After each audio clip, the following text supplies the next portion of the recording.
Hello and welcome to Decorate It. My name is Mary and this is Wes.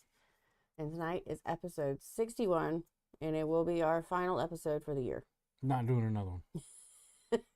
We're done. We were supposed to do one last weekend and we misscheduled our Speedway Christmas lights show and we had to go do that with the kids, and then everybody got sick so we couldn't do it the next day like we had planned, and obviously I am still sick, but we're pushing through, and instead of doing two of these back to back and one literally 2 days after Christmas, we are going to take next week off. Well, the weekend off, I hope.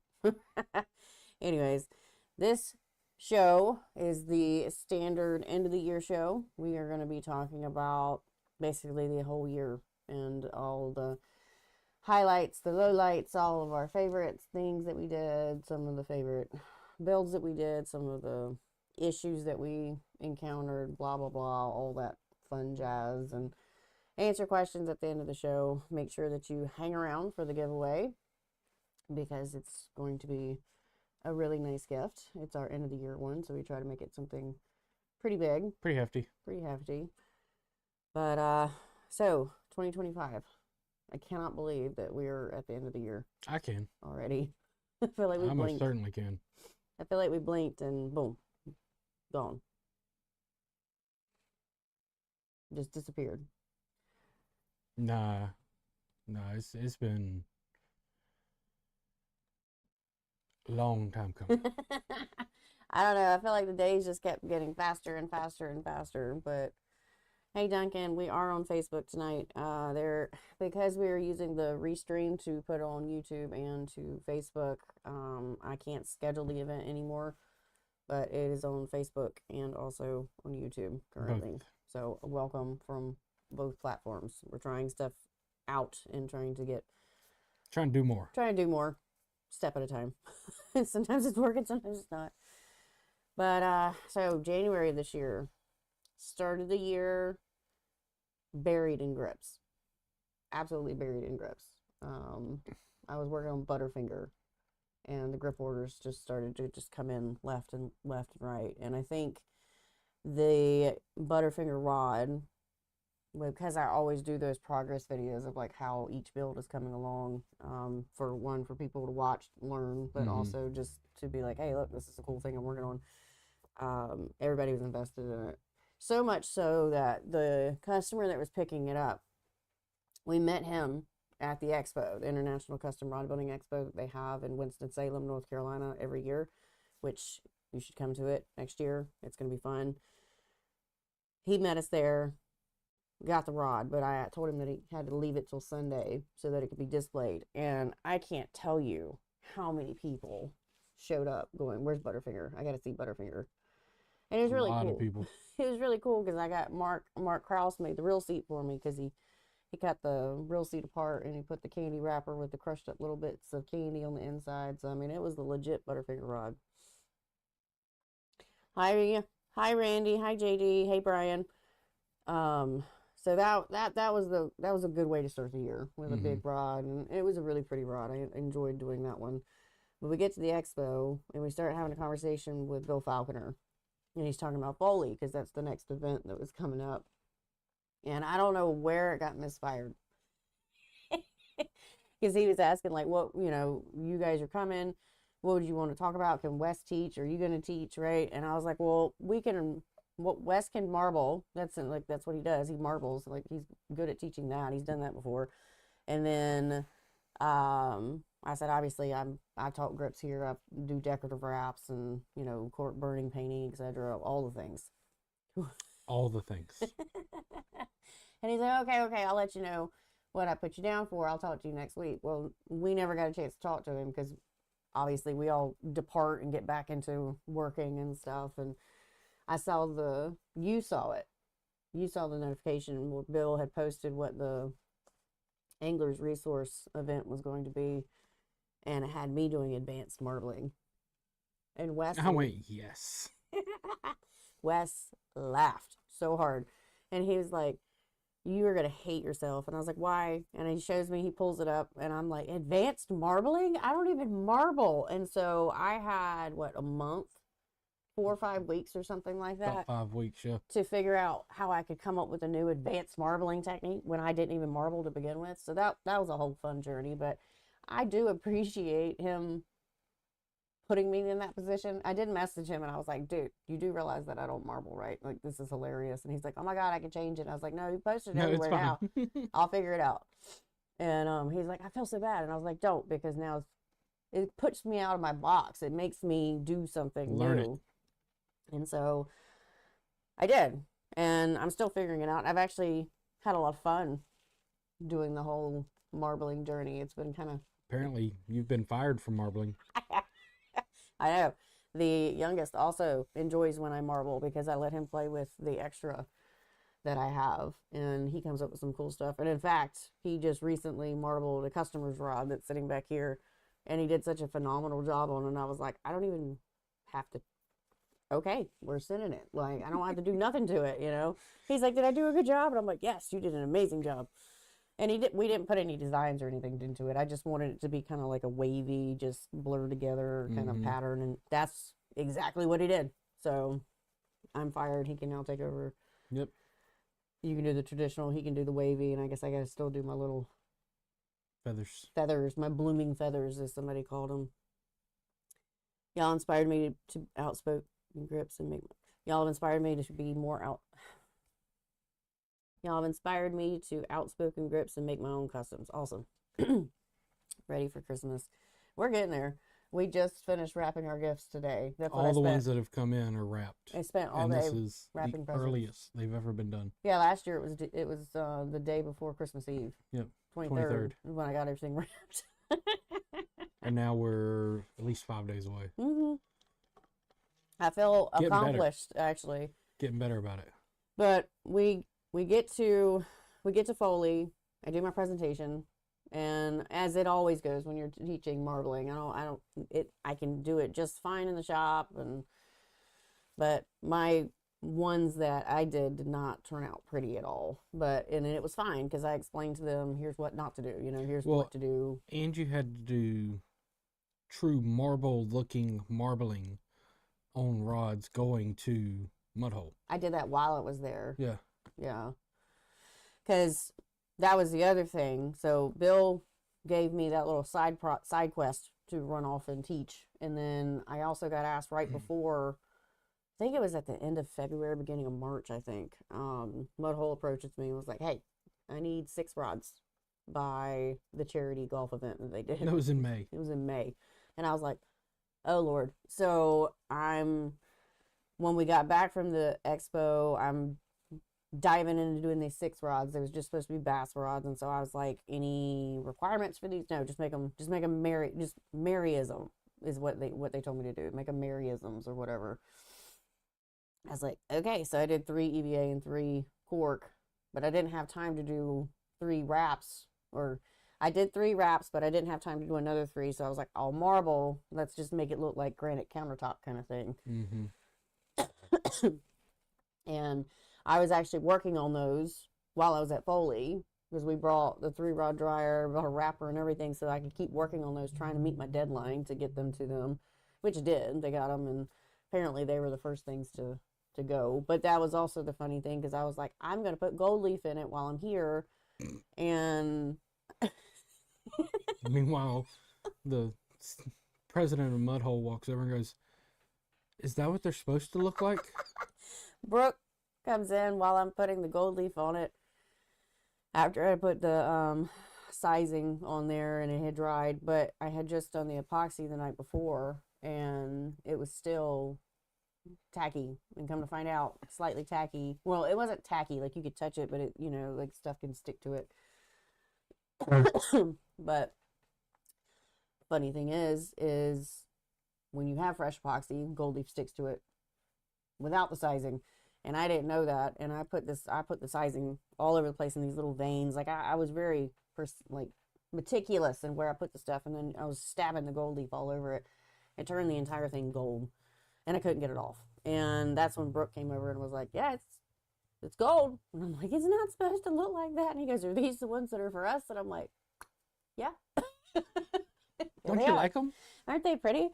So I had a panic attack with like 4 or 5 people around me, trying to be calm. I'm internally screaming, but tried everything I had. This one time I didn't bring sandpaper. Wes went to go find Mike Grown. Thankfully he had sandpaper. So now it's one of those, now sandpaper has to go with me regardless if I need it or not because of this occasion. But thankfully Mike had sandpaper and I sanded most of it off and it was fine. It looked like it was supposed to. I did it on purpose, you know. Yeah, because it had little valleys that didn't get sanded. It was exactly what I wanted it to do. I just had to go through that whole process. But yeah, that was stressful to say the least. But we got them to him. We shipped them, and those apparently were the first ones to go for the golf charity event, which I'm really glad about. Just never got any social media like presents or photos or anything. Speaking of, you need to ask him next week what the date is for that next year. Because we're not doing that again. Yeah, I'm not doing 6 rods in like freaking 5 weeks again. That was awful. We're not doing that again. That was awful. Maybe I'll like I need to know in January. I need to know the next 6 months of events. Give me 6 months. I don't need to do any surprises. I can't handle it. But it was pretty funny. And then once I finally got a breath up from that, got all that stuff delivered. I'm still working on customer rods in between all this stuff too. Mm-hmm. But and grips, and I'm bouncing all over the place. So I finally got those out the door. I felt like I accomplished something because, you know, I got 6 rods built in a very short period of time. And rebar entered the picture because I had this bright idea, and it looked amazing when I sent it out, but it took forever to do it. Quit coughing. It's because I'm talking. Like, I'm trying to, hold on. Sippy sip. I knew that this was going to happen.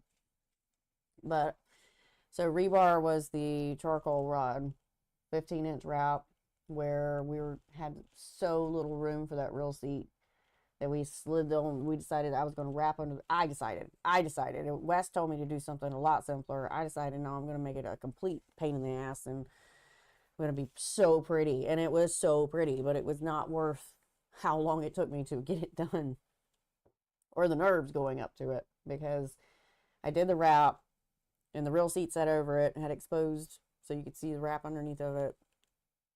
But we had to cut part of the wrap off. So it was like you had this much of the wrap, and then a section was completely cut. And then you could see the wrap under the real seat, and another section was cut. And then it was so, please, color preserver work. Maybe next year she'll listen to me. It looked so good, though. It did. You can't deny that it didn't look good. It did look good. But it was such a pain, because going back to put the epoxy on the exposed areas in that real seat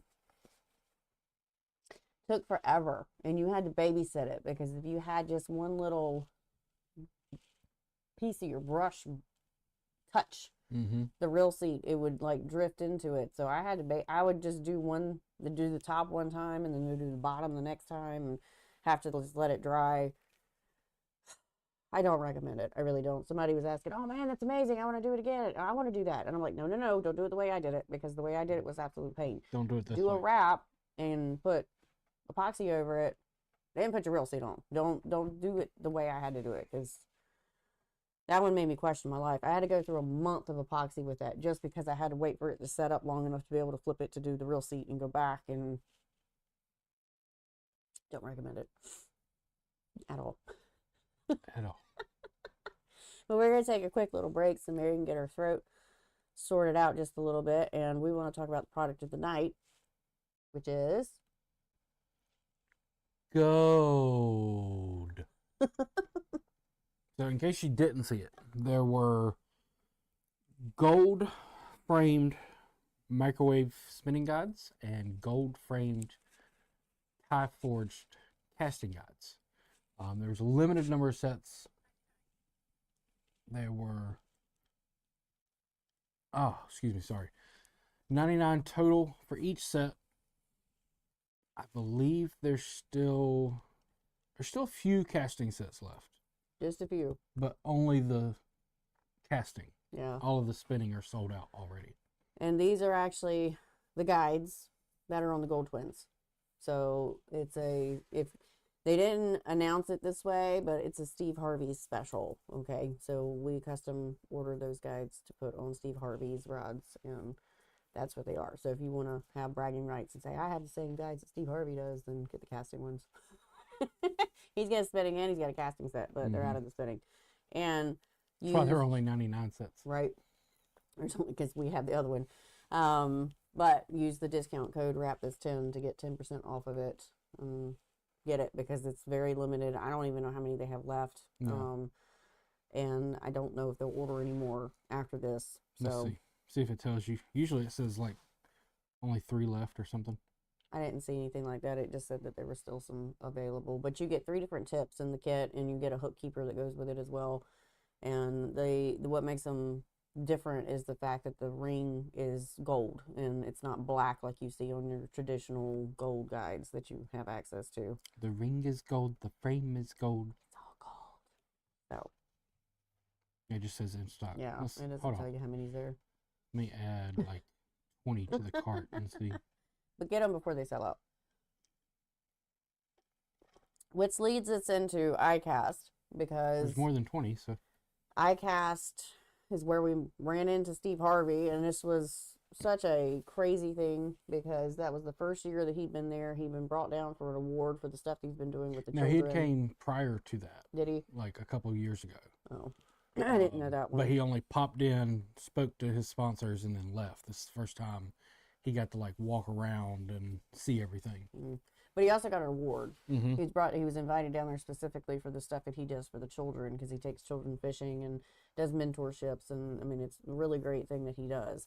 And I didn't even know the man fished, but Kevin ran into him by the lower tank. Just doing his normal laps around the building and stuff. And Wes and I were there. Obviously, I was rapping, doing demos and stuff. It was quite funny because Kevin's like, "Oh my God, can I get a picture with you?"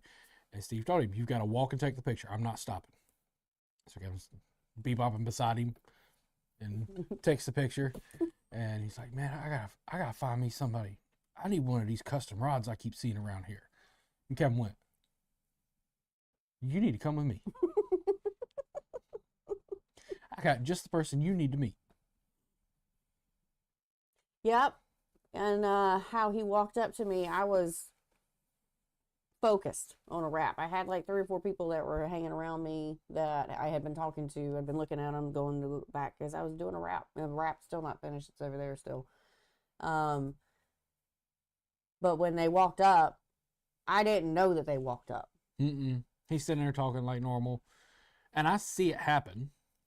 And I look at Mary, and I am focused because I'm in the middle of a pass. Like I'm pulling. Go, Mary. And I hear him. Mary. And and Kevin reaches over and he does this right in front of my face. He snaps, but he snaps down. Like, he's not in my face. He snaps down, and I look up, and I'm face to face with Steve Harvey because he's gotten this close to me at this point. And I'm like, hi.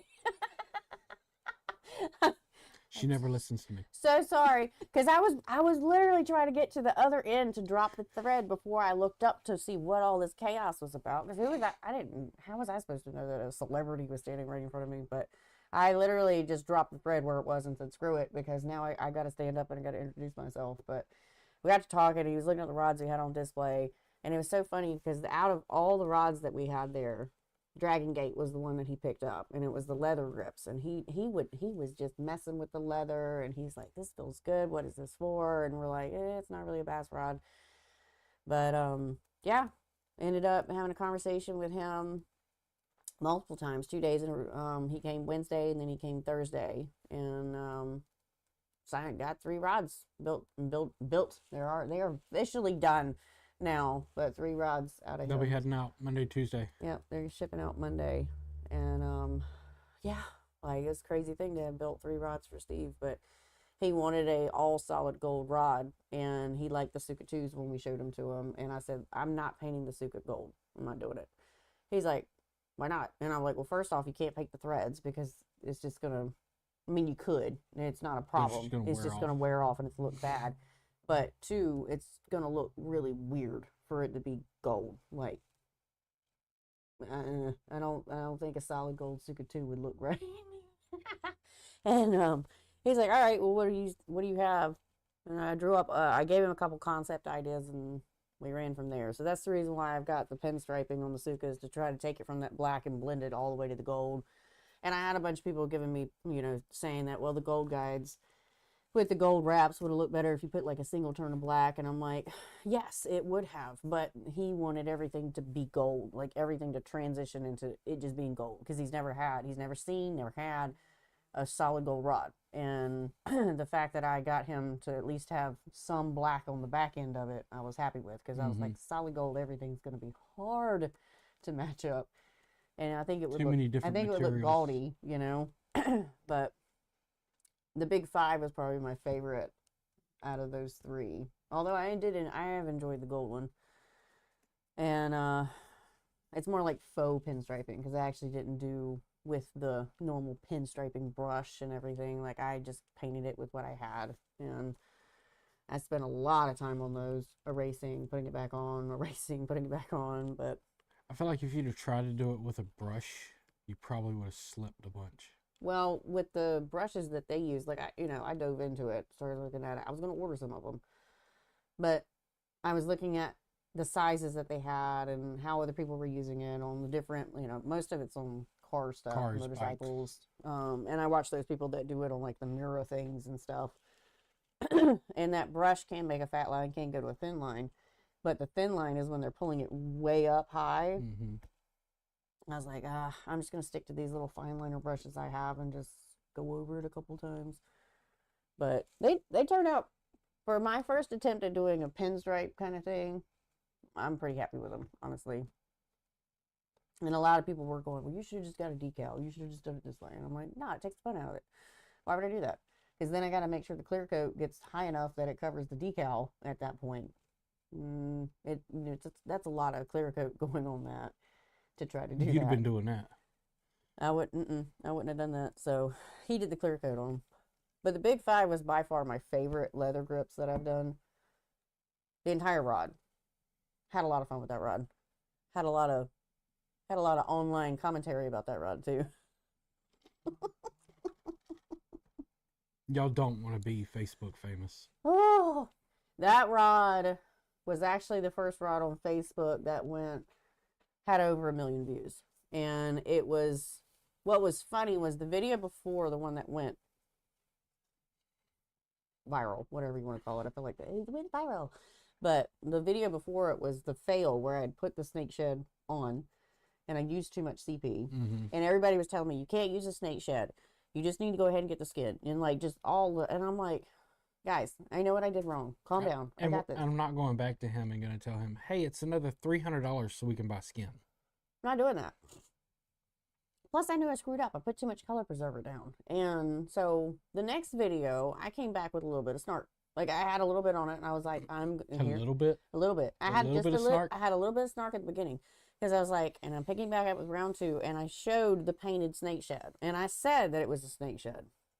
And I said, I know what I did wrong yesterday. I put too much color preserver on it, and I'm still going to use color preserver today.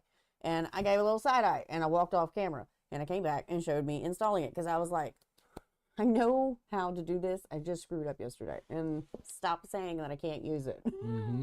I can't do it. But that video... That video went into, it got pushed out and it was fine and it calmed down. Then the kids started school. And then right after that, we got 20 something rods that came in. That we're still working through. Within a week or two. on top of Steve Harvey's 3 and like four that we had already on the book. So I was like, like I'm starting to get swamped. And then we get to Mudhole. That video dies down, not a big deal. We get to Mudhole. Everybody's wanting to see the big 5. I didn't bring it because I didn't feel comfortable with that many people handling it. I would have loved to have showed it off, but I also probably would have been walking around with it to my chest, making sure people weren't doing anything crazy with it because you're telescopic, right? So for anybody that doesn't know, there's new graphite telescopic blanks available on the market. And then you have older telescopic blanks that were heavily mixed with glass. What you could do with those older telescopic blanks is use them like a lightsaber. And it would pop out. New graphite ones that don't have all the glass mixed in, when you do that, it locks it in. And it won't come undone. It is there, however you did it, whether the guides are this way, or this way, or this way. Well, I was watching Todd show someone my rod, Todd Vivian, and he didn't realize that it was one of those that you can't do that to. And before I could get it out of my mouth, no. Shit. He seized it up. Like, we start trying to push it back together. I get it down from 7 foot down to like this.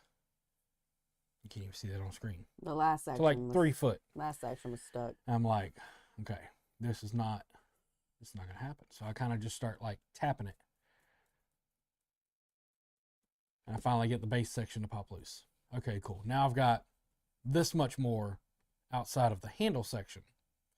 That one part is the tip section, the smallest part, and I've already broke that section before. I know the limitations to what that can do. So I start asking around, where's the biggest freezer here?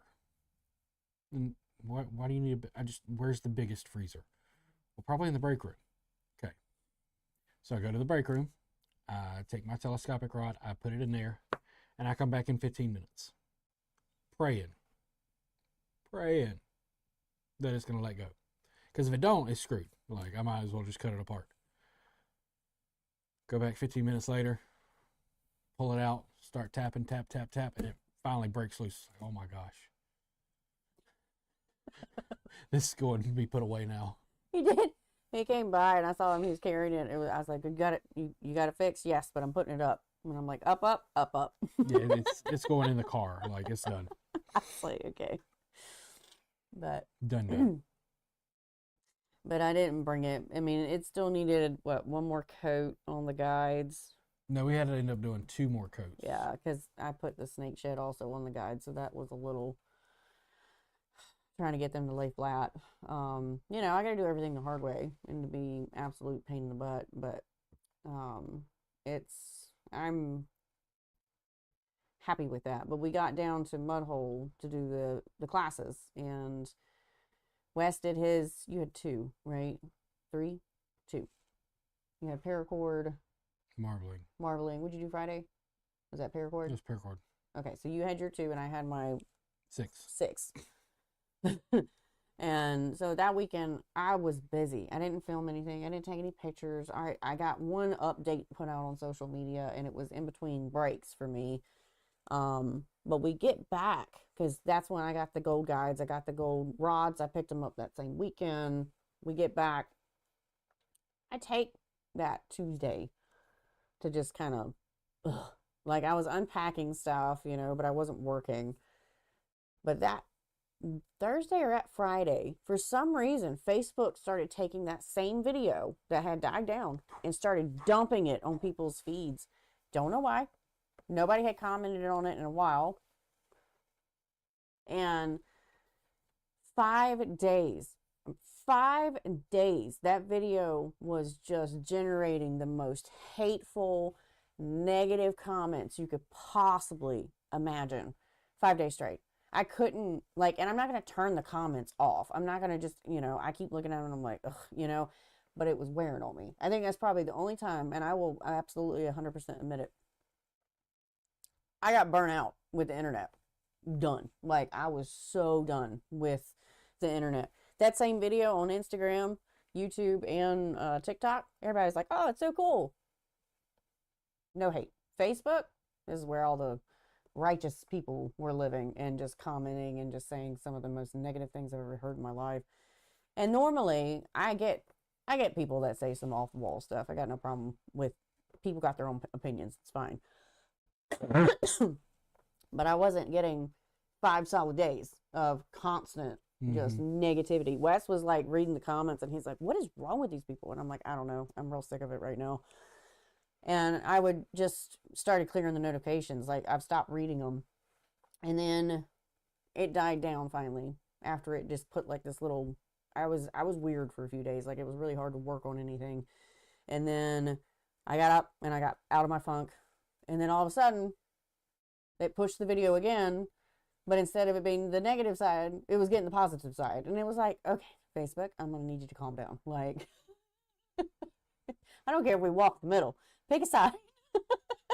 And stop pushing that video. I'm so sick of the comments on it. But it'll push it again next week. It will. It'll do it again at some point in time. And the reason why, there was 2 things that caught people's attention, and this is the only reason why I know why it went viral. I didn't mean to do it. I was just responding to the people yesterday saying I couldn't use a snake shed. And I pop up with the snake shed and it's painted so it looks like a skin. And I said it was a snake shed. Everybody attacked that. It's not a shed. Sheds don't have color. That's what everybody, and I was like, follow the rest of the video and I will explain. Even the second sentence out of my mouth, I painted the snake shed. Like, just use your ears, right? And then I also, in the audio, when I was doing the voiceover, instead of calling it a gaboon, I called it a gabbin viper. I wasn't redoing the audio for one word. So I had 2 things there that caught everybody's attention. Gabbin. The way she said gabbin makes my head hurt. It's gaboon. And everybody started spelling it out. And I'm like, oh my goodness. But you should have just, nah, it's gabbin. Gabbin. It's a gabbin. It's a gabbin. It's a gabbin viper. I should have just kept going. Gabbin. It is not gabbin. But you've missed some comments. Oh, yeah. Thank you, Daniel. Pinstripe stone with a brush. Yes, it is neural. Hey, Greg. Merry Christmas. But that snake shed looks so good on the Big 5. Thank you. It's all because of the industry, and the leather industry use elephant, kangaroo, ostrich, shark, and all kinds of exotics that upset people. Really, it's like, I got called virtuous because somebody Don't be so virtuous. A snake died for this to happen. And I'm like, he really didn't. He's still alive. I just have his extra skin that he got rid of. And then I had people that were in the leather industry or people that were doing taxidermy. And they're like, wait a minute. What? Wait a minute. You can use that? And I'm like, well, you got to be careful with it. But yeah, you can use it. This opens up so many more doors. And I was like, go for it. Have fun, So as much as the loudmouth people that have a lot of hate and a lot of feelings about things are going to say some stuff, they're going to be educated too with the other half. So I've always said one thing about people on the internet. Not enough people get punched in the mouth for what they say anymore. I tell you what, you're brave to, I mean, when there's a screen in between you got no consequences. You'll say whatever you want to. It is what it is. But anyways, moving on from that, I get past all that funk. I did get into a little, Wes will tell you, I was kind of out of it for about a week and a half. I just could not. What was bad was somebody at the event at Mudhole had asked, this was karma. This was karma bite me right in the foot. How do you do with the negative comments? And I was like, until this point, I hadn't had that many that it was like overwhelming that I get that upset about something. I just go, they don't pay my bills. They don't live in my house. I don't have to feed, I don't have to see them. It's fine. Just let it go. Facebook said, hold my beer. Facebook literally said, hold my beer. I'm about to shove that down your throat. And I was like, oh, what have I done? But I got out of my funk and I got back to work. And we went to, the next thing was teaching myself how to do the pinstriping, which that also caused a stir. People were telling me that I just needed to get somebody to Just do professionally a decal. it. Just do a take it to an auto decal. body shop. And I'm No. like, no, I don't want to do that. That takes the fun out of it. And no, I mean, if you sit there and dissect my work versus somebody that's a professional pinstriper, absolutely, I look like an amateur. It's fine, you know, like I did, and Wes will attest, those lines are pretty dang crisp. What throws your eyes when you're looking at them, The carbon. it's the metallic flake that's in the pinstriping. Because somebody that was I was a pinstriper, messaged me and was like, why gold? That is the hardest color to work with because that's what he wanted. Because it shifts its reflection, so you can't tell if the line is 100% straight depending on what paint you're using. And I was like, it's what he wanted. I'm just gonna do what I can, and I've had a lot of people reach, do you need help? And I'm like, I think I got it, because I'm not really doing y'all's technique, I'm just using y'all's kind of design. So it's like faux pinstriping. I'm just painting a design that looks kind of like pinstriping over. It's not really pinstriping. I haven't really taught myself pinstriping. I just taught myself how to paint to make it kind of look like pinstriping. Kinda, but I wouldn't fake it till you make it. Right? Fake it. But it ended up working out. And then the other one, which was a complete shock. So I haven't been feeling it great, but we just finished, or I just got Slim Jim out the door, right? We just shipped 2 days ago. Yeah, it should be arriving. Supposed to get there Monday or Tuesday. Yeah. And she decided to post that rod. I posted the rod of the day. I had a rod that was finished, which I ran out of rod of days because I ran out of rods in the house to post, and nothing else was finished at the time. So Slim Jim was finished, and I've got the that 2-piece catfish blank I need to make a video for too. But Slim Jim was shipped. Right. I got the videos for it. I just haven't actually made the video. Anyways, so I shipped Slim Jim. So I did the final, here's what it looked like. Posted everywhere like I normally do. And that was yesterday. Yeah, yesterday. Instagram today takes it and throws it in everybody's faces. My phone has been going off nonstop all day long. No hate, positive reinforcement. People going, what in the world? It's throwing it on people's feeds that don't normally look at fishing stuff. Yeah. They've tagged Slim Jim, like the actual company Slim Jim, like 6 or 7 times now. Yep.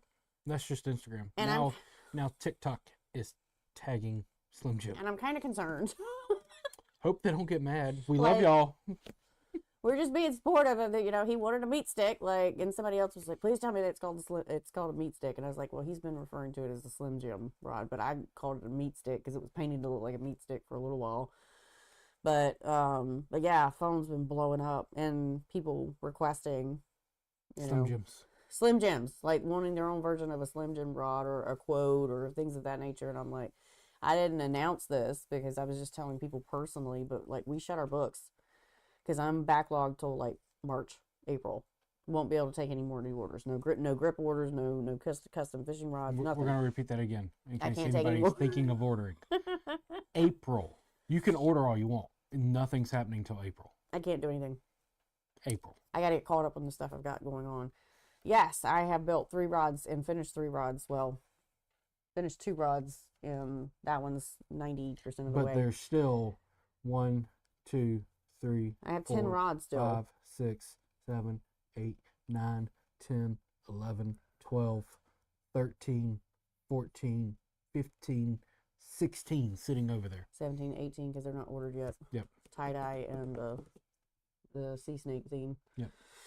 I'm backlogged. I can't take any more orders because the more that I take, the more I feel like I'm getting behind. Even though I've given the people the appropriate time, I feel like I gotta get out from underneath what I feel like a sinking ship right now.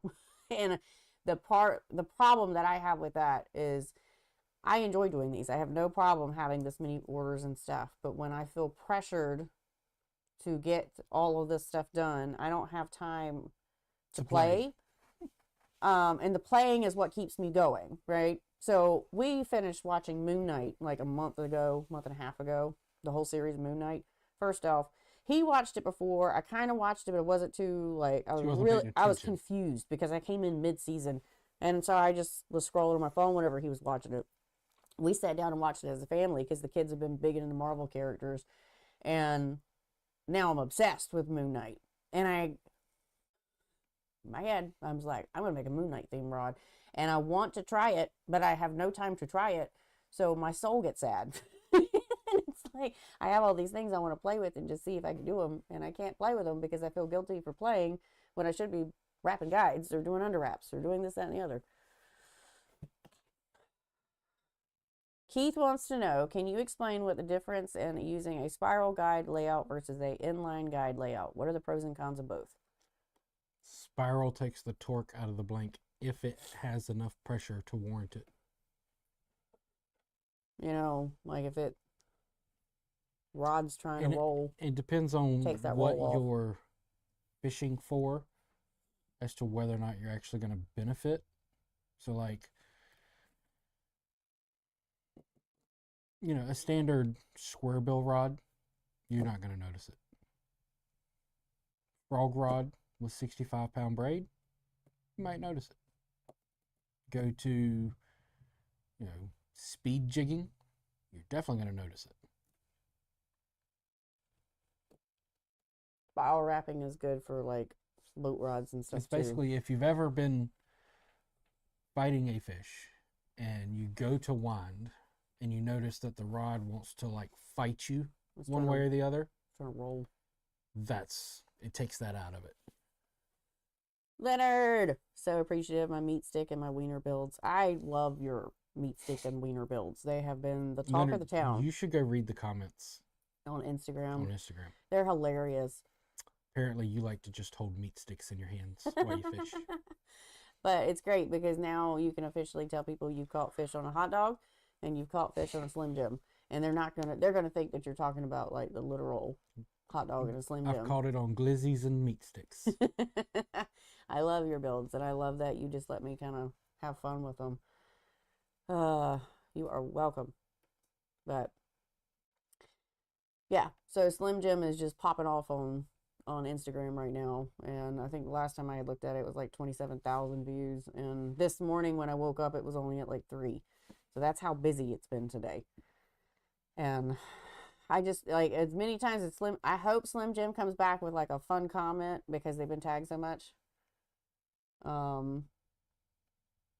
Good Lord. Yeah, it's going up more than that, but good luck. Hopefully Slim Jim's not like, cease and desist. And I'm like, well, it's not really your logo because the only thing that's on there is your wrapper. It's just a wrapper. I bought the wrapper. I ate the food. I ate the Slim Jim. My husband ate the Slim Jim, and the kids tried it. It was good. Leonard says, what's better than being on a boat with your meat in hand? Exactly. Exactly. Right. Somebody said, I just know that man has a Mountain Dew can in his boat somewhere. And I was like, well, he's not fishing on his personal boat, but it is giveaway time. Ooh. Y'all are going to enjoy tonight. Our giveaway product of the night is an entire set of aluminum cork jigs. What? It does come with everything seen here. You can basically pick it up, start making custom cork.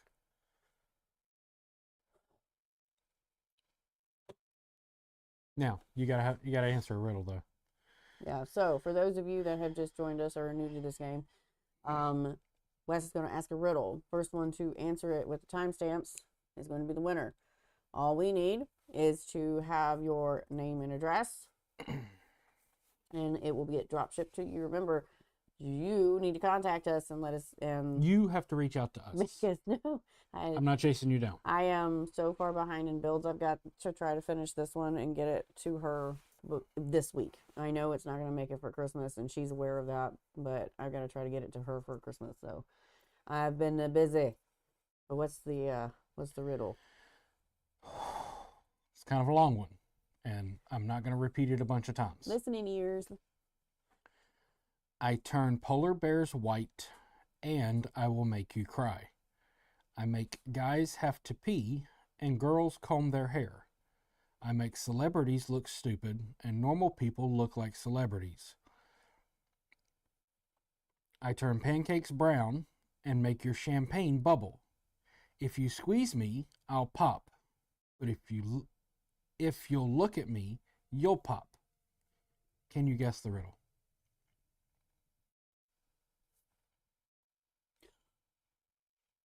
What? That is so many different explanations all in one. I have learned so much about rod building from watching your videos. Thank you for sharing your knowledge. You are welcome, Steve. Thanks for watching. We appreciate it.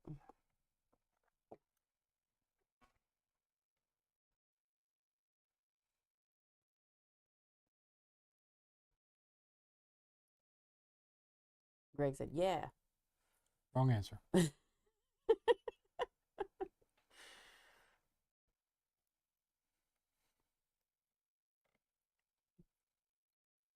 It's what makes polar bear's hair white. Is that what you said? Read it one more time.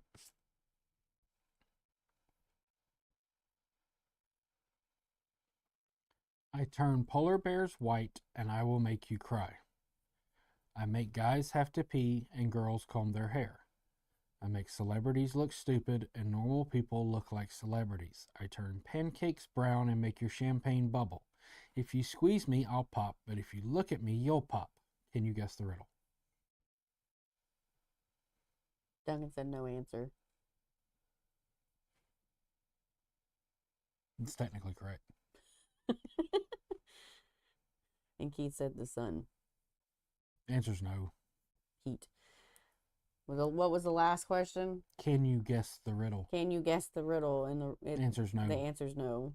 Because none of it, like, how do you make a man pee and a girl comb her hair? Like, what? There's what? no answer. Duncan!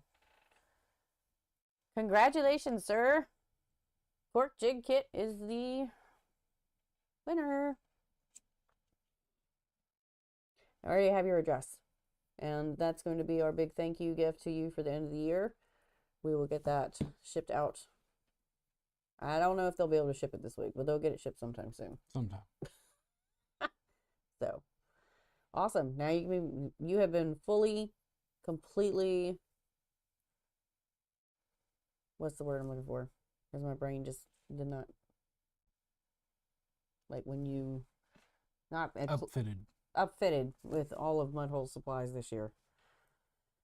Woot woot. Woot woot. So now you've got everything you possibly need to be making some awesome stuff. And be making some stuff that doesn't look like that person's rods I saw the other day. He said they got nothing. Congratulations, Duncan. Congrats.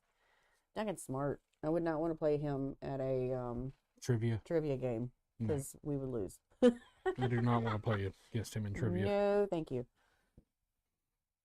So we are at the end of the year, and I have gotten a couple of my tasks already knocked out as far as like home life. The inside of our house looks like Christmas threw up because I've been decorating for what?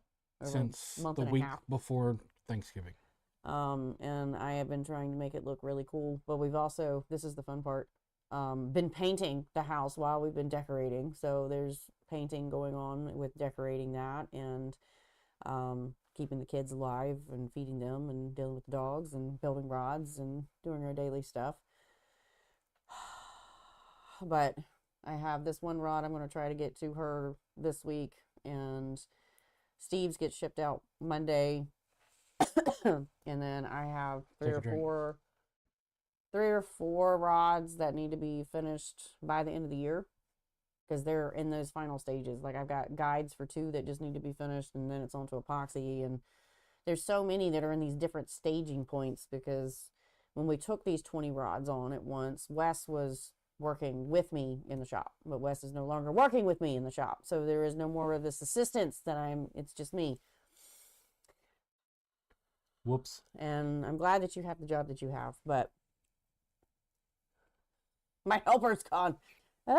Whoops. So I will be finishing out the end of the year. This coming week is going to be a little dicey with trying to get the food prep for Christmas and trying to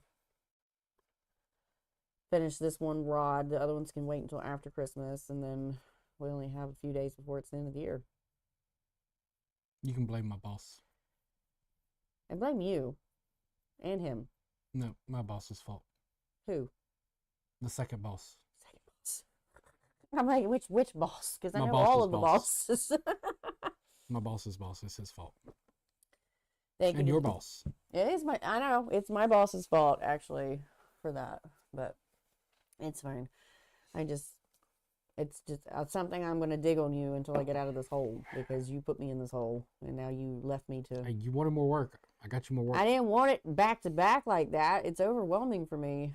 But now, I mean, and after Christmas, it's also starting the prep work for the expo again. So as we get to the end of this year, it resets the entire clock to now we're going to repeat the same pattern again with a whole lot of different situations. But yeah, we're not taking any orders till April. no more. I will talk to you about it. I will tell you that. And people can put deposits down. You're free to put deposits down, but it's not even. I'm not ordering till April. And then I'm telling people like 8 to 12 weeks for me to finish their one rod because the kids have gotten to be more, they're coming in the shop more and doing stuff. Like, the oldest was wrapping guides the other day and the youngest was doing marbling for a customer, and like they're wanting to help, but when they're here, everything slows down and it's like to a crawl. Yeah, and because you got, and it's fine. They need that experience. They need that. But my hyper productive, like, has to be, I have a list that has to get done in one day, and if I don't get it done, I feel like I failed the whole day. Nothing's good, everything's bad. She ain't lying. She's totally like that. And nothing positive happened at all because I didn't finish my whole I didn't have a list. good day. Why? My list isn't done. But it was a good day. No. No, I didn't get through everything I said I was going to do. And he'll go over there and look at my list, and he was like, no human could get through that list. What are you doing? You weren't going to get through that even if you did try. Like, get over it. Because, and I've got my shop list and I got my home list, because without all the extra Christmas stuff and everything, I also am like making half of our food now because we just are sick of this whole poison in our food crap. And here, eat some 3D printed chicken.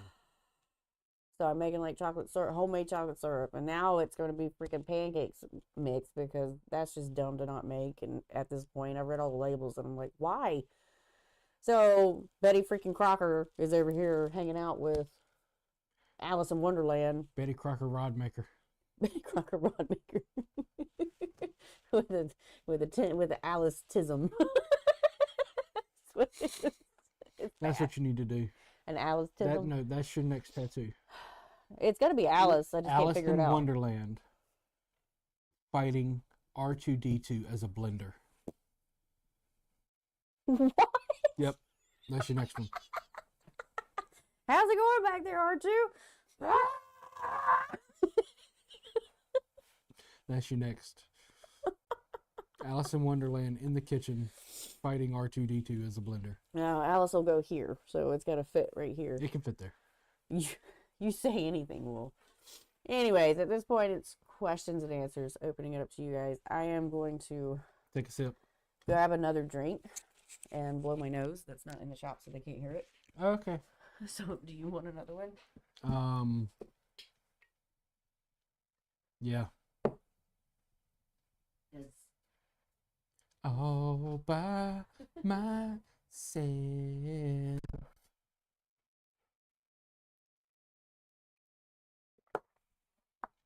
Any kind of questions, answers, I might have them. I might not.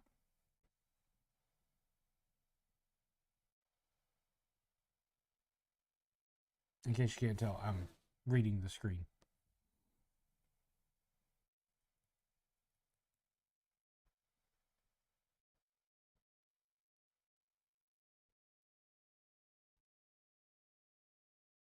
We need some music.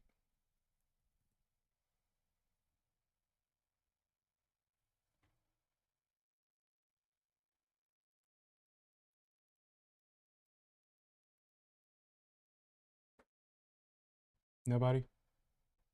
Anybody? You can get this hat. You can get it from Fishy. This is a woman's hat. I don't care. I like the hat.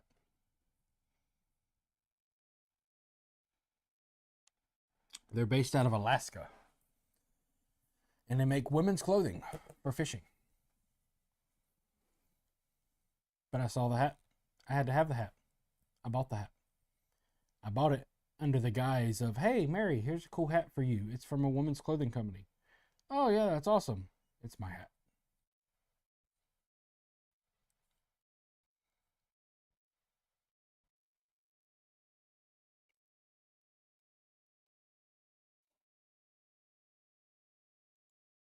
That fluorocarbon is 2-pound fluorocarbon. If you give me a second, I'll get you the exact brand.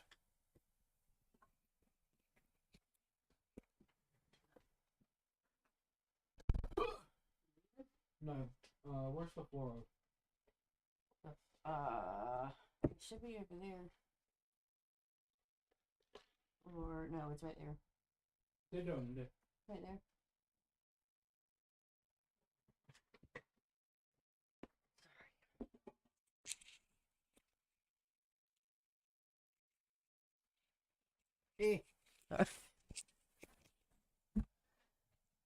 Sorry, I did not want to blow my nose in here because that was going to be awful. Greg, the fluorocarbon is Rikimaru, Rikimaru. It is 2-pound, 50 yards, super shock leader. Trying to find the end of it. You can't even see it on screen. It came from Amazon. And it is a 0.13 millimeter diameter, 100% fluorocarbon. And it is awesome. It is the only way we have been able to get things to go clear. Everybody keeps telling us, oh, just use natural silk and it'll do it. And no, it won't. I have tried 4 different brands of silk, from being all 4 brands in natural, all 4 brands in white. And if you put silk on just a gloss black blank, it will not turn clear.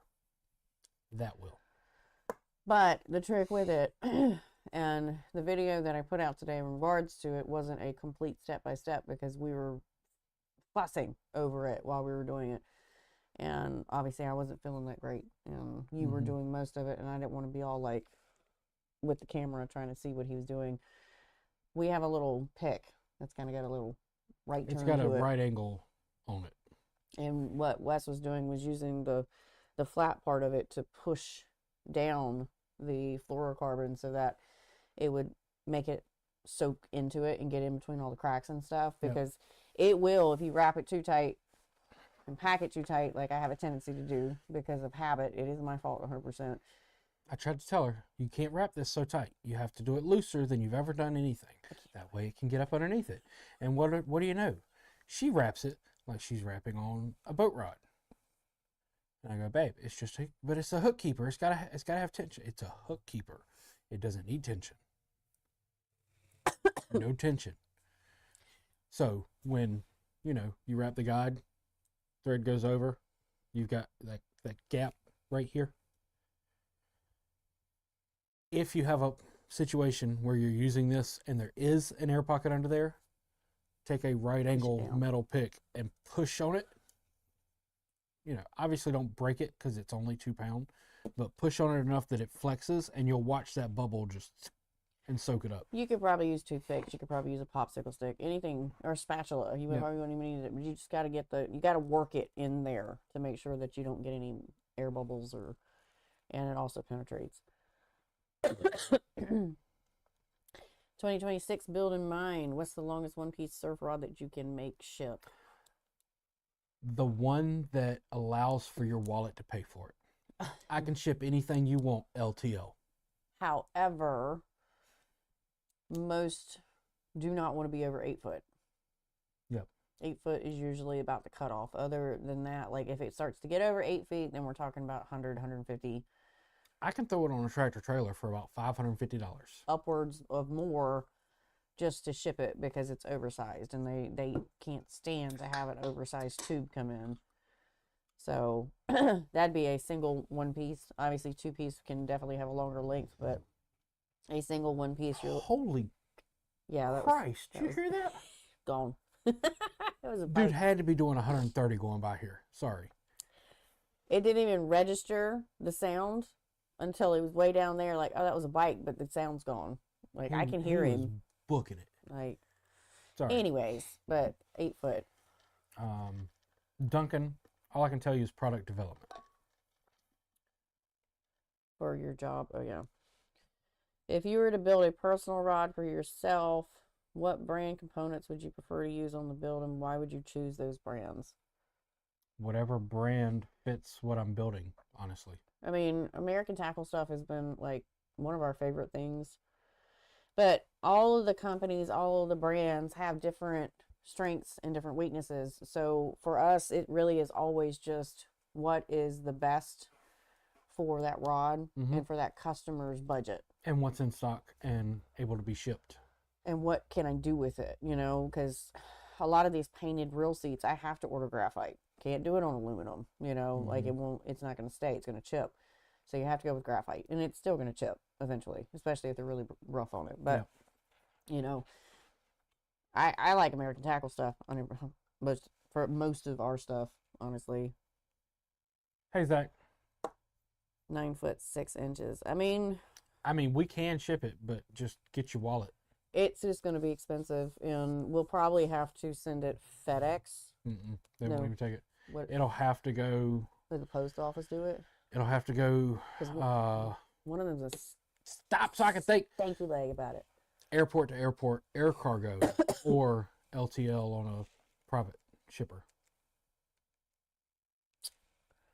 FedEx won't take over 9 foot, period. Okay, so FedEx is out. USPS probably won't either. Well, nobody will take over 9 foot without doing a terminal to terminal shipment through air cargo or doing LTL on a tractor trailer or private shipping. It can be done. Just we can Uber it to you. It's basically going to be Ubered. We have to pay somebody to find somebody that has you. a airport account that you can ship with. Might be better to take a road trip. There you go. It'd probably be a lot cheaper, honestly. Probably. You could meet us in Winston-Salem in 27 and pick it up and be closer than where you are. Yeah, because it ain't getting done before that one next year. Yeah. I think we might be able to take a road trip. That is spendy. I've had a guy after me for the last year over a 9 foot, no, a 10 foot, and I'm like, you don't want it shipped, dude. Like, you're gonna have to put it in somebody's car. I will say, if we got a group, 10, 20 rod builders that like we truly trust, and we all opened up a terminal to terminal account, we could cut out USPS, FedEx, UPS, all these shipping companies to ship rods. You just have to go to the airport to pick them up. We got a friend that has an account with that stuff still. But I'm saying, like, we're not big enough. It wouldn't be that hard to do if we got enough people interested. And then we could all start having bigger, longer blanks shipped. Because I'll be honest with you, the last time I did this, I shipped... Oh, yeah, we shipped to... that 9 foot one piece. It was $75. We shipped to California, didn't we? Wasn't that the one we put on for California? Well, that one I got along with 13 other ones, and it was $75. And then I used it again to ship those to California, and it was $105 to ship them. But that was 6 rods? 5. No, 4. 4 rods. Did you end up being judges for the rod competition? Maybe. Potentially. We haven't heard anything else. I know we're not participating. Yeah, we were told not to participate. Well, I there was no way I was going to be able to anyway. I'm buried. I literally been having nightmares about rod components and thread. Southwest will take it as baggage through air cargo. There you go. They go pick it up at the airport. A lot of the planes will do that because all they're going to do is throw it in the belly of the plane, like. And it's probably safer there than putting it on the back of one of these freaking mail trucks, honestly. Because I know they're goofing off in the back of their warehouses and stuff and throwing them things like freaking javelin. I know they are. And Zach, we're 45 minutes from Charlotte Douglas. Like, it's not convenient. But it's not. But it's the only way I can get 9, 10, 11 foot one piece rods. If I was to pay to ship those, even if I did LTL, we're probably going to be $550 to $1,000 to ship them Yeah, that's because of gas ridiculous. prices and insurance. And it's so not worth that. Not worth it. That's why when you do it, you have to do it in bulk. Whereas air cargo, I can ship you one or two. You're going to pay about $150 most likely, but you got to drive a few hours. Yeah.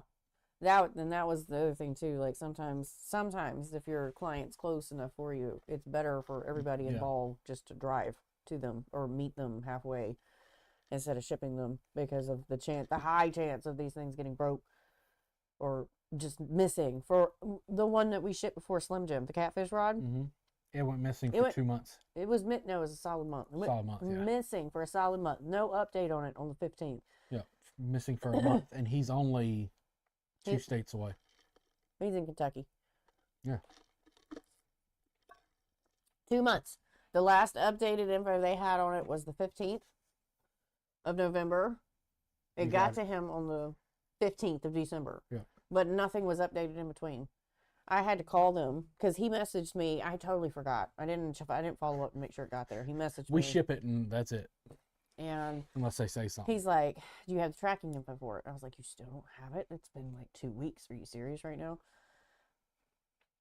Had to call them. They're like, "Oh, it's supposed to arrive today." And I'm like, "Where the hell has it been? Well, did you lose it? You know?" But it showed up and everything was fine. Zach, if we could get those more often, there's a high demand over here for 9 and 10-foot one piece. Oh yeah, a lot of these surf guys. Florida, North Carolina, they use that exact build up there. Yeah, you just can't ship it all the time. You just can't ship it, so people stop doing it. Is there anything you can do to your epoxy after years of use to get the yellowing out, say to bring it back to life, or it is what it is? You scrape it and redo it. Scrape it, peel it. The epoxy is what is yellowing. You can't fix the yellow that's in the epoxy. It's just the age factor. Pull it all off, rewrap it, recoat it. That's the only thing you can do. Part of the game. And it doesn't matter what epoxy it is, it eventually will yellow. Mm-hmm. Shows its age. It ages like fine wine. Depending on the. That's why it's always better to do as dark a color as possible for your wraps. Yeah, so you don't notice it. But yeah, it's not as noticeable. You'll still see it, but it's not as noticeable. Like if you solid white rod, you're gonna see it. Thinner epoxy helps you not notice it. Yeah, don't get footballs. If you don't have, this much creeping up the guide, you don't really notice it. I just want to go ahead and put a PSA out here. Okay, Wes and I see a lot of things online that we don't comment on necessarily, but we do discuss in between ourselves because sometimes there's not a right way to critique what we are seeing without somebody getting offended because that's just the nature of today. And your real seat arbors require glue. Oh yeah, we did see one the other day. On all of the things. All of the things. That it was just kind of like... Not just the tape. Put on there, and it didn't really touch everything. It just kind of... This individual put it just on the tape. Just this way. And kind of pushed it a little bit, but it never touched the blank. It never was on the sides of the tape. And I would almost bet money that within 2 months, he's going to blame the component. If it breaks loose, yeah. If it breaks loose and not the install. Because I was like, oh my God. Like, your real seat arbors require glue all the way. Thin, not thick, but you need glue on all of the things that are underneath of it. Zach, you laugh about 15 layers, but I'm kind of serious. There's a rod over there that's a personal rod. It has 28 layers and still needs more. That's because we put little cogs on it. Like, don't lead them down the path of we're just insane. Like, it has little gears on it. I am insane. We put gears on it, and there is no way to level it because of how they're on there. There is a way. We're just not done it yet. Because that would require, that'd be like taking the whole 8-ounce kit and dumping it on the rear handle. Should we? No. Well, we've got some that it's kind of crap over there. You want to test it? Maybe. See how much epoxy is too much to mix at one time. You could. That's a good test. Oh my god. Yeah, because they say don't go over 3. Yeah. And don't go under 2. Because it starts heating up. I wonder what would happen if I did like an ounce at a time. You'd have to mix it in like a pie pan. I could do that. The little baby ones, little minis. I could do that. We got those big cups over here. And Yeah, I've got my they'd melt grill those. mixer. Oh yeah, you could mix it up. You could Ooh. froth it real good. You talking about me Ooh. adding micro bubbles? We might have to try that. How much epoxy is too much to mix at one time? Oh my goodness. Did you redo the tiger or leave it? Also, I did a 4 base color with 2 different color top thread. Have you seen this before? I don't even know where that rod It's is. still sitting over there from the last one. No, I haven't picked it back up again because, like I said, I got swamped and had to meet time. Things to do. I had deadlines to meet and things to do. So, I need to take it off and then redo it. And I can't say I've seen a 4 base with a 2 different color top because I haven't studied them like you guys have. But it sounds cool. I didn't watch the live on Mudhole the other day. Did you? Yeah. What is he talking about? The So, one layer. You've got to keep in mind who they're targeting with those lives. And it's new builders. And they're saying 1 layer to prevent people from adding so much that it creeps up the guides and then fills in all the holes underneath it. 1 layer of epoxy? Yeah. Ew. No. You can't just do You can. Well, yeah, if you put it on super thick, but then you got micro bubbles out your butt because it's not going to be able to Not if pop. you do it right. Since you say that, is it like a minimum spacing between the arbors for your seats? No, but I'd say there's a maximum. I always space them evenly, and it depends on the width of your tape too. No, not. Real seat. The arbors for your real seats. Oh, he's saying the gap? Yeah, the gap. Okay. Never mind then. Sorry. Like minimum spacing. I always space it. Usually, if I'm using masking tape, it's 3 to 4, depending on the size of the masking tape. If it's the drywall tape, it's usually 2 sections that are on there because they're wider. However, I will say the other day, I don't have what's the normal width masking tape? 1/2 inch. I didn't have any 1/2 inch. I had the smaller one. 1/4. And I had to put 5 arbors in there to make it even. I want enough to have proper contact with the seat, but as little enough to have more contact with the blank. Yeah.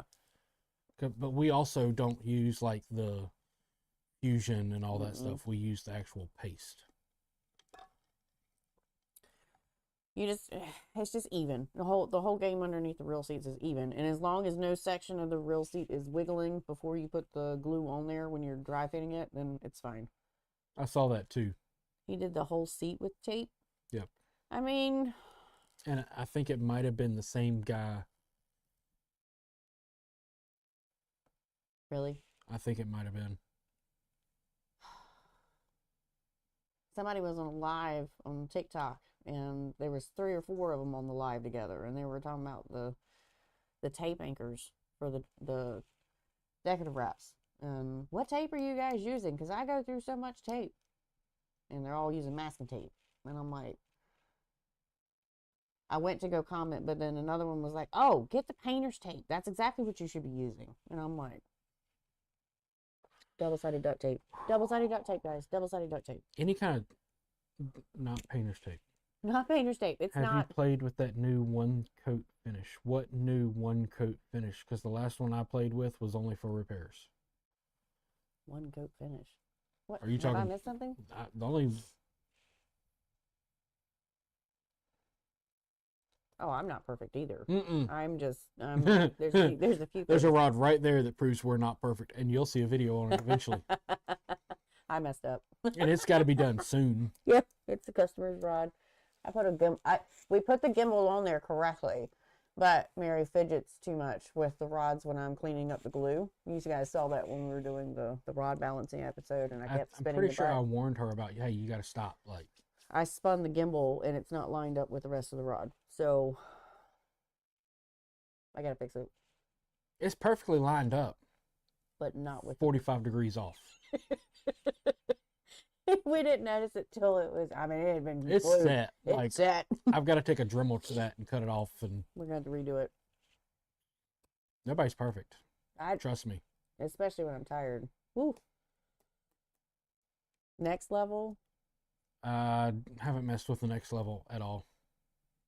So carbon mesh, they say CP is mandatory. See, this is where I'm concerned. So, according to what Alex says, the CP activates the adhesion binder inside the mesh and is what actually glues the mesh to itself and then kind of holds it down. And it still allows the epoxy to go through because the carbon mesh soaks up the CP to the point where it still allows it. I don't know all the technical terms, go watch his videos, but Chris confirms that if you don't use CP, they snap right out, even after you epoxy them. What is in it that is causing color preserver to not be color preserver at that point? That makes no sense. There is one, maybe it's targeted for repairs or showing it as a one coat finish. I don't know. I hadn't seen it, hadn't tried it. I don't agree with doing just one coat. I mean, unless you're just starting out and taking less chance of problems, but if you're out on the water and doing a repair and you need to keep fishing, then that's fine, you know, but you need to take it home and do it properly. I will say, probably in the defense, I'm sure Chris is the one that said it on the Mudhole Live, is when he said the one coat is going to be enough, that most people are putting on too heavy of a coat to begin with. it's basically what it was getting at. Is so, you want enough epoxy to make sure that it's coated, but you don't want to put so much that while it's drying, it starts creeping up the guide feet. And well, and that comes into don't have your brush touching the frames or it won't do that kind of thing, you know. But that carbon mesh tape's kind of weird. So that you have to put thread down first, right? No thread whatsoever. So how are they doing this? You can take and put a little dab of the guide adhesive. So they're putting guide foot glue and on then put it where you need it, and then take the carbon mesh tape and tack it down on the blank, pull it over, wrap it around tightly, like you're kind of stretching it just a little as you go, and then get it all the way around, and you're leaving like this much off the foot so that it goes down on that side too. And then you put CP on it and let that dry, and then go back in epoxy. That goes against everything. Yep, that's what me and Chris were talking about. Is we do not. I will never tell anyone to put CP on a guide, but if you don't do it with that carbon mesh, it will pull out. It will not bind. Okay, so we do this. We put that on there. You put epoxy over top of it, right? And has anybody ever tried to pull it out whenever the CP's been on there to see if it actually went through to the foot after the I don't know. epoxy was? Because that's the whole thing sorry. Chris Adams has some, and I'm sure he's doing everything you're talking about, and he will let me know. My brain is just like, that goes against everything that I thought so too. you see. And you've tried, and yep. You hear about, you see, you've experienced, like color preserver blocks epoxy. That's the only way it works. It seals the thread from the epoxy, but this isn't thread. This is carbon fiber mesh. Yeah, but if it's soaking back into the carbon fiber mesh and then allowing it to penetrate through, what is in that carbon fiber mesh that's making the CP just go, okay, I'm no longer a color preserver? That's where my brain got locked up. But anyways, me and Zach feel the same way. I feel like the barrier makes the clear coat not penetrate. That's exactly. That's the proven facts over the years. It does that. That's the reason why I'm like, what? But you'll have some in a week. Well, you say. What does the tracking say on Intrusive thoughts. Anyways, you'll let us know then, because I'm not going to order any. Have fun with it for those that are trying it. See what it does. I hope it works out for them. I mean, I do. It'd be great. It'd be a great new development for the industry. It will, but you know, I kind of feel like an old timer in this situation where I'm like, nope, nope. 16 months. It's been 83 Years. years. Tired of this, Grandpa. Well, That's too damn bad. You gotta keep waiting. Sorry. Intrusive thoughts.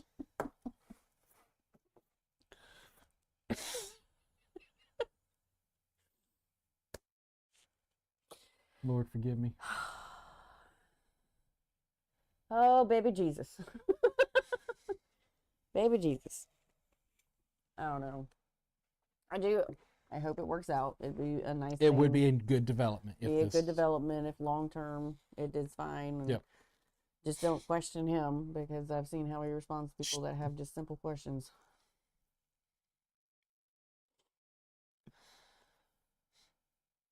Now, one video went left real fast that I saw. Yeah. And I was like, all right. I saw it too. Anyways. Like the wait for Gouda broad bread. Yeah, like what happened to that? I thought that was like 8 months ago. And Oh yeah, I haven't seen it. that holographic mesh looks pretty. I thought Gouda broad was supposed to already be out on the market. Speaking of, What happened? He's coming. Because we spoke to the Gouda broad guy 3 years ago. Was it 3 or 4? 3 years 3. ago at iCast, and he's like, "We're It's coming still back to not. market." Still coming. Yep. The holographic looks really pretty. I have seen that. It is pretty. Very. But, oh well, we'll see. Test it, love it, leave it, throw it out in the sun for 6 months, fish it, see what happens.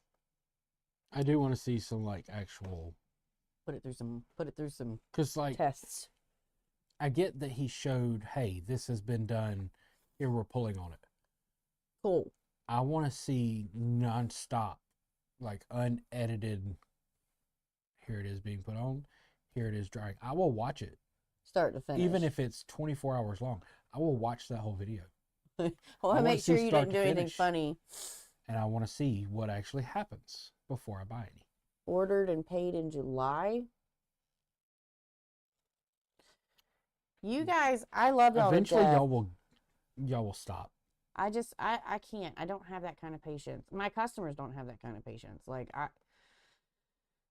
the other gray looks like nylon with scratches in the epoxy. A little bit. But I on the haven't right seen all of them. blank, that could mix in. July. It's December. Well, maybe you'll see it next July. I don't know. Their shipment's coming next week. Was it a bunch of pre-order stuff? That's why Mm-hmm. See, the pre-orders sketch me out, and the reason why there was this lady. Now, granted, this has nothing to do with broad building, but this lady was talking about this one woman is in massive trouble because she was selling a bunch of stuff as pre-orders, right? Mm-hmm. And they do that because the pre-orders, once there's only a certain amount of time on chargebacks and the banks and refunds and things of that nature. If you hold it long enough, you don't have to pay it back. You don't have to pay it back. And so this woman was selling, she was a boutique. She was selling all these kids' clothes or whatever, doing pre-orders for it. And for a while, she was following through. But then things started to get delayed. Well, now the people can't get their money back. They're actually suing them. Mm-hmm. Suing this lady because like this group of moms is out like $30,000. And she's not supplying the clothes. And because it's been 6 months or something like that, like there's not much they can do legally with it other than like take her to actual court. Yep. And so like now that I'm kind of leery on pre-orders. Like, hopefully, I mean he's gonna follow through, but it just that long of a wait would make you kind of go. The wait times will change if y'all change order habits. What do you mean? I'm just saying. What do you mean? Stop ordering. Wait times won't be that long because they'll get stuff out quicker to make the money back. Well, anyways. Any company is like that. If you're having a problem with shipping, stop buying from them. There's plenty of others on the market. And that goes for any company. Like, if there's problems, they need to be addressed. Well, and they need to be addressed with the company, not on social media. Yeah. I ordered 2 days ago, and I ain't got tracking yet. Where is it? I don't know. Call them. I have no idea what you're talking about. Like, sorry, that's my rant for the day. We've had a couple already. Anyways, I also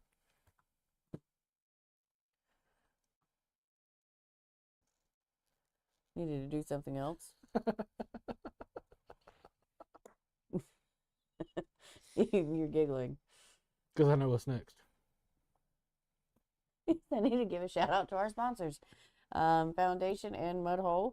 It's been an amazing year. Thank you for bringing us into your family. Thank you for allowing me to be a brand ambassador for both of you. You're kind of basically the same, but Foundation and Mudhole. Foundation owns Mudhole, if you will. But it's been great traveling. It's been great teaching for you guys. It's been great doing all the things, including building 6 rods in a month and a half. Don't do that to me again. But I love you, but don't do that to me again. It's been awesome. And I really do appreciate the fact that we can give away awesome stuff throughout the year, and that you also help me give back to the community by giving everybody a discount code. This particular time, it's Wrap This 10. It will change in probably January. a month or so. I'll get the new code.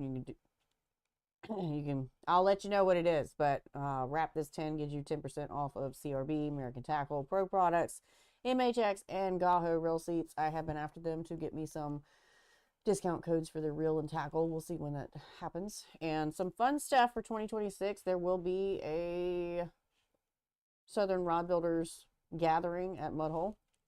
There will be the chance for all of the group to be able to come to Mudhole, and we're going to do some fun stuff. So that's in the works. Kevin and I are discussing that and some other stuff that's going on throughout the year. So 2026 is looking to be really exciting, really fun, and a lot of new experiences for people that are supporting us in our groups and following us and things of that nature. So just wanted to tell them a Merry Christmas. We appreciate it. Thank you for being Duncan's sponsor as well. And we will hopefully, I mean, at this point, they're sponsoring Duncan. They just don't know it. He's like the silent little partner. But we do appreciate you guys. And if you ever have any issues with Mudhole, feel free to call them, because they are some of the nicest people I've ever spoken to, met, and worked with in general. And they will absolutely answer your questions, comments, or concerns. And not a single one of them attacks you whenever it comes to your questions. So keep that in mind. But I got inside to blow my nose and went, I didn't talk to our sponsors tonight, and I am just failing because I am not feeling, not in my brain waves. Just not in my brain waves. Would like to say thank you for all you do for us average rod builders. Your podcast is one of my favorite things every 2 weeks or so. Sorry, I know we've gotten kind of off. To all who have helped me through the comments on here, thank you. I hope our sponsors continue to support you in the podcast next year. Mudhole, Custom Tackle, and Foundation Outdoor Group. Thank you to the regulars on the podcast. Sorry, I went a lot. Again, thank you for your help in my rod building journey. You are welcome, Duncan. We love and appreciate you. If your winning streak continues up, I am going to have to make you a crown, like some sort of king kind of crown, and we're going to have to eventually travel to Australia. You're going to have to come to us, and we're going to have a decorated podcast sponsorship thing happening. You guys are welcome. Merry Christmas. Merry Christmas. Mary Christie says Merry Christmas. I should have remembered to put that throw in there. So Oh y'all no, I lost my crock. Crock down. Man down. You rolled over it. Man out. Pimp down, Pimp 32.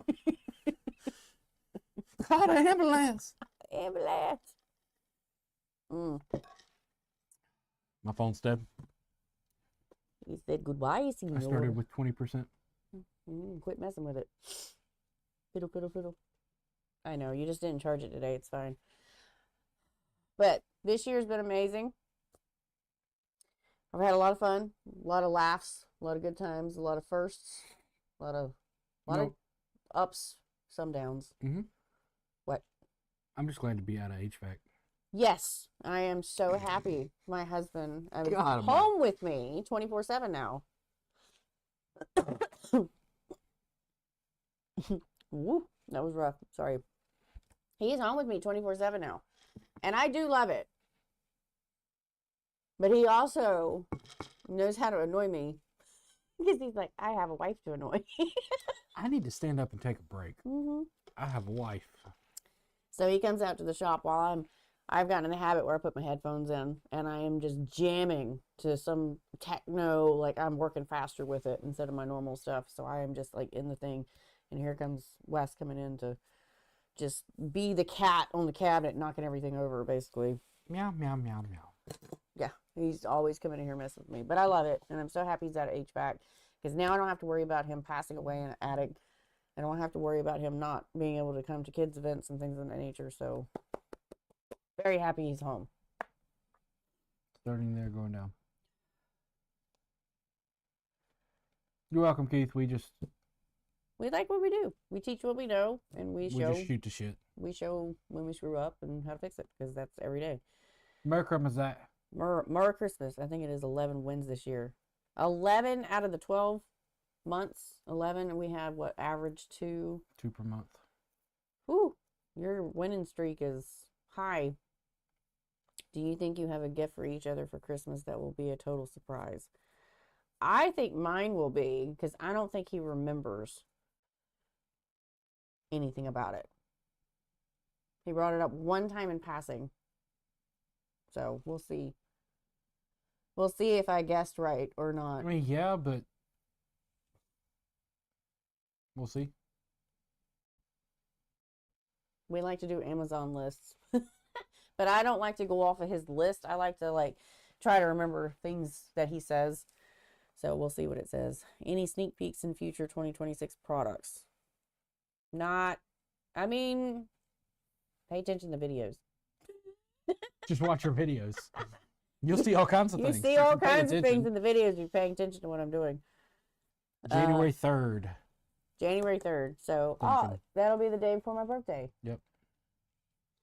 January 3rd. January 3rd. So we'll be back in 2026. January 3rd.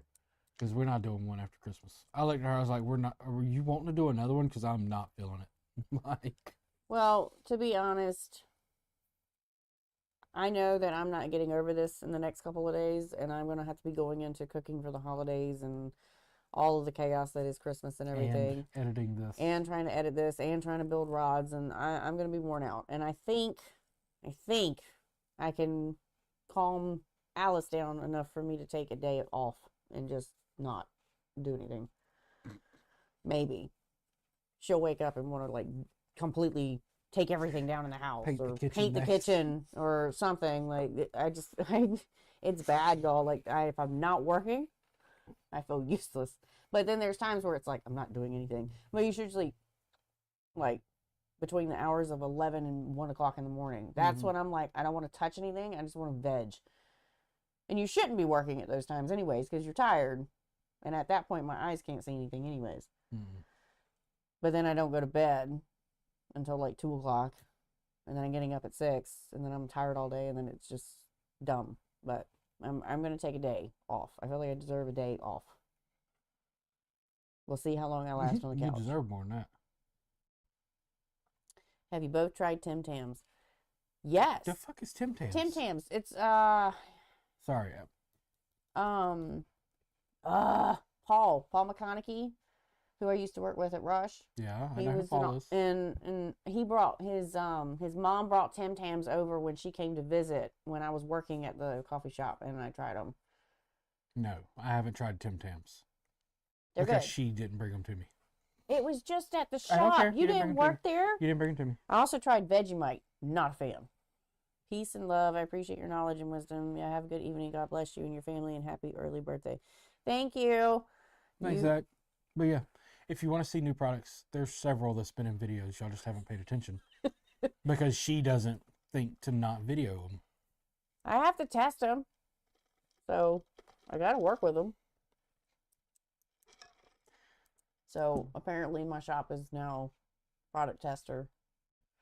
Have you done the Tim Tam Slam? I have not done the Tim Tam Slam. I don't know what the Tim Tam Slam is. It's hold on, I'll show you.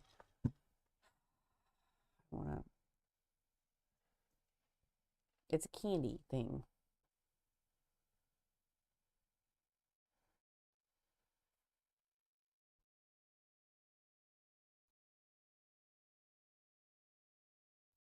like their chocolates or caramel or some white chocolate or vanilla. It's just candy. Oh no, but I did find a shop today that sells Chinese Lay's and Chinese Pringles and Chinese Oreos, and oh my God, I'm about to spend my entire paycheck at the store. Please no. I had chicken wing flavored chips today, and they were amazing. And Korean kimchi flavored chips, amazing. I'm going back for more. Yeah. All right.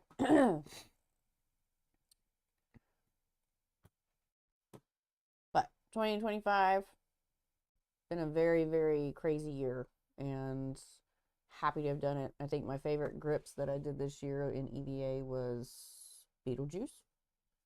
I think Beetlejuice tops it. Slim Jim was pretty close, but Beetlejuice was my favorite. I don't know, that kaleidoscope over there.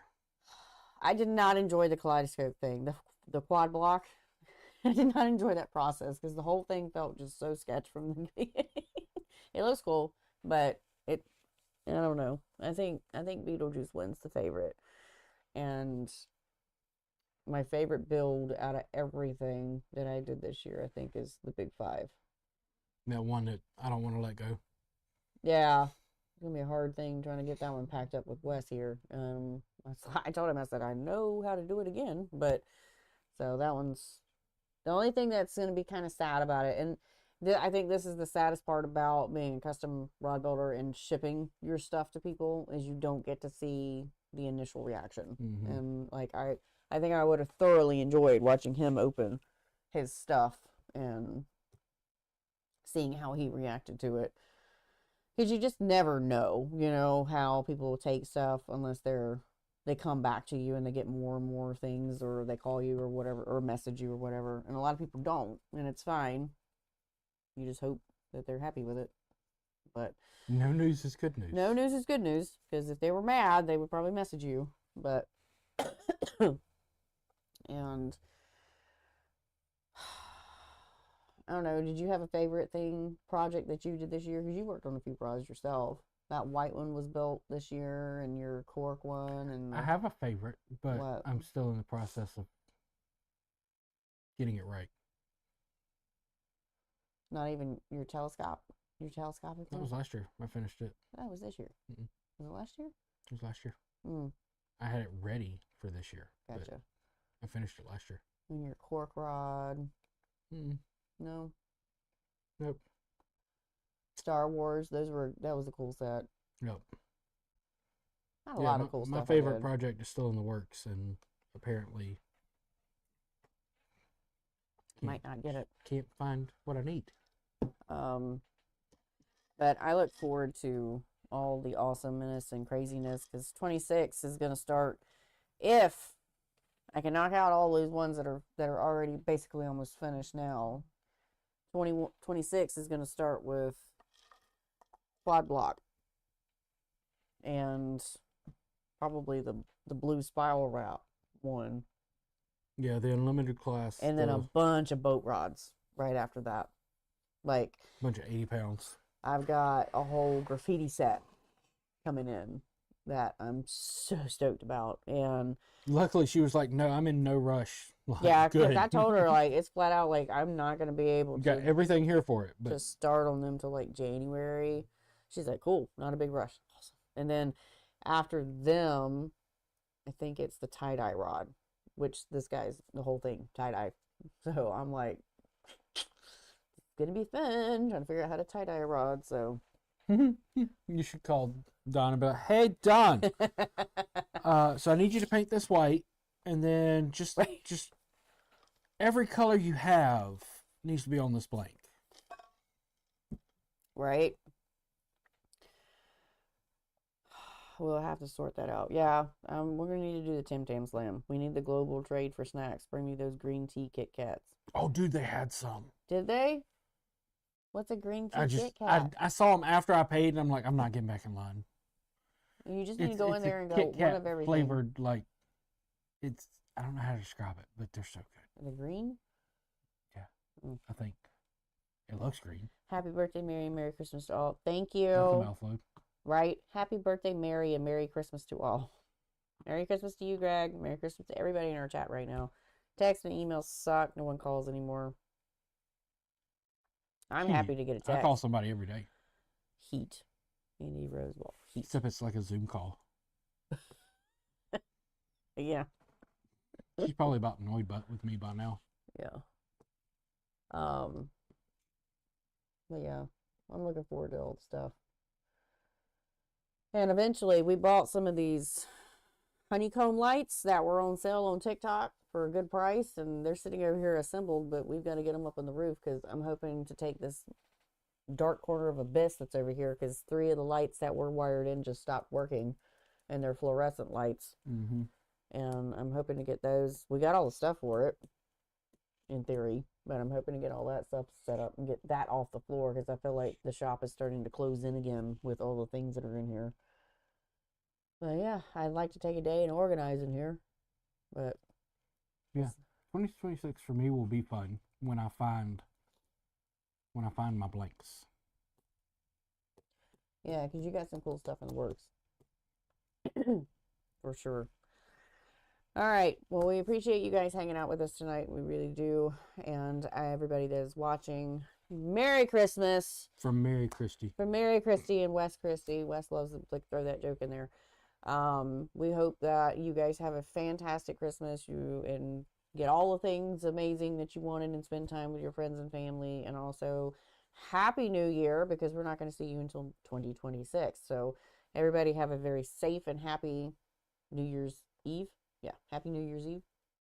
Happy New Year. Happy New Year. And we will see you January 3rd. And one other thing. Go read your Bibles. Oh. That's it. Y'all have a great night. Thanks for hanging out with us. Bye. Bye, bye, bye.